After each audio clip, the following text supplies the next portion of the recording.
It's just amazing when I heard the story. I've never phoned or talked to anyone about this before, you know. Yeah. Go on. It's only me. Yeah. Yeah. I've actually got a friend who's in jail as well, who's in the same position. He's turned to violence over it, you know, and he's ended up getting jail, and he's now doing 11 years. Because he's gay and yeah, doesn't because tell. he can't face that, yeah. And you're the same, and no one knows. Well, I've turned to drugs. Oh, mate. I'm 50 years old now. I turned to drugs 12 months ago. Because the stress of keeping it secret was too much for you? Too much, yeah. I mean, it was suicidal at first, you know. And I went to commit suicide with the drugs. It didn't happen. And for the last 12 months now, I've been on the drugs, you know. Why, Joe? Why did it come to a head just in the last year or two? Me and partner split up. This was a female partner? Uh-huh.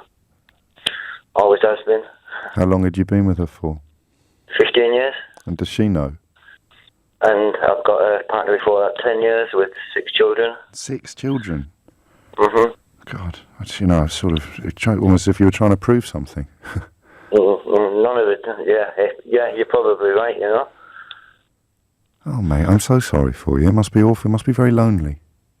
Well, it is, but I'm going to get help on the drugs now, but... Please do. So neither of your partners know it. So does anybody else know in your life, apart from your friend who's gone to... the friend in jail. And was he... Have you been romantic with him? Uh-huh. And you're still not comfortable talking about that to me, are you? No. I knew when you said friend, mate. The only man who knows is him. Him going to jail, you didn't mention it, but him going to jail must have been part of what pushed you over the edge, mustn't it? Not really. Oh, okay. Not really, no. Okay. But, I mean, I wish I would have. I don't know. It's a shame that he's doing jail for that, you know. I hear you. Because no one knows why he loses his temper and why he attacks. Well, he's got this rage inside him that is actually at himself. He's furious with himself for what he is. And he takes... I've talked to a member of his family about this, you know, but it was understanding, but they died. Oh, Lord. Oh, lonely at every turn. Do you have a good relationship with your kids? Excellent. Well, there's the main reason why you shouldn't do anything daft. No. This is. I mean, they don't come much bigger than that, and there's 6 of them right there. No, it doesn't. I realise that now since the suicide attempt, you know. Oh, mate.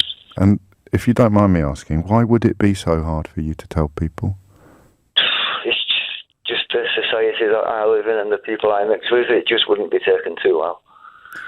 Because of the kind of jokes and the things that they say about gay men. I mean, I don't know. Yeah. I haven't walked a mile in your shoes. But I think now, if I was a teenager now at school, it wouldn't be a problem. I would come out, you know, because of...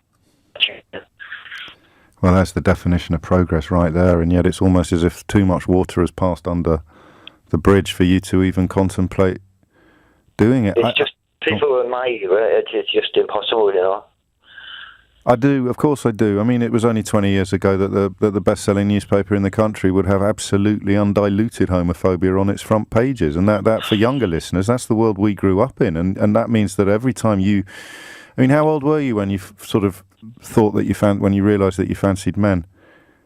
12.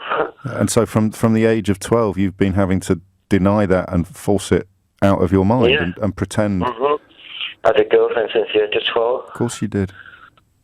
Yeah. And when did you first act on your feelings with a man? 25-ish. And straight after you hated yourself even more, or you felt a bit... Oh, Joe, man. Horrible. Well, it is horrible, but you're here. You've got people in the world that love you. They don't know you fully, but what they know of you, they love, and that should be enough to... But I sense you're talking to me as a man who doesn't think he'll ever come out publicly. You're probably right. I don't know that you'll ever be happy if you don't, my friend. Well, maybe I'll die soon. And at least... You know what I mean? I'm getting on now, you know. Well, you're not getting on. I'm not having that. I'm only 2 years younger than you, mate. We're barely into the second half. You can wind that one right back in. But you're not, I mean, looking for reasons to be cheerful, for want of a better word. You know, I mean, your former partners are going to feel a little bit confused and miffed, but it's not as if you're pulling. It's not as if you'll be pulling the rug out from under the lives they currently live. is it? You know, they've already moved on. You've already moved on. So you're not setting off a firework in the middle of your family life as such. But it's more about how you feel the world will look at you. I sense talking to you. I'm back with a partner now that I've been with for 16 years. You know. Oh, you're back with her. Oh, well then, you've kind of made your choices, haven't you? Complicated. It is complicated. I listen, I'm not qualified, it's not a field of expertise for me, but I can't help thinking that talking is going to help you. Whatever you do and wherever you go, just talking about it. I mean, this, for the first time, talking to me, but there will be people you can talk to. Okay then, thanks for... Oh mate, I wish I know, Joe, I know, and I want you to sit down, have a cup of tea, have a little think. You know, the world isn't going to change overnight, but just getting it out there, it has to be better than keeping it bottled up, because you know better than anybody what happens when you keep it bottled up. Your friend's in jail. Oh, I feel so much for you, Joe. I really do. And the world that we grew up in is a world in which it is... I don't want to use the word brave because it doesn't sound entirely appropriate, but how brave it was to come out in the 80s and the 90s. And we were queuing up to tease you in schoolyards or to use it as a pejorative or to...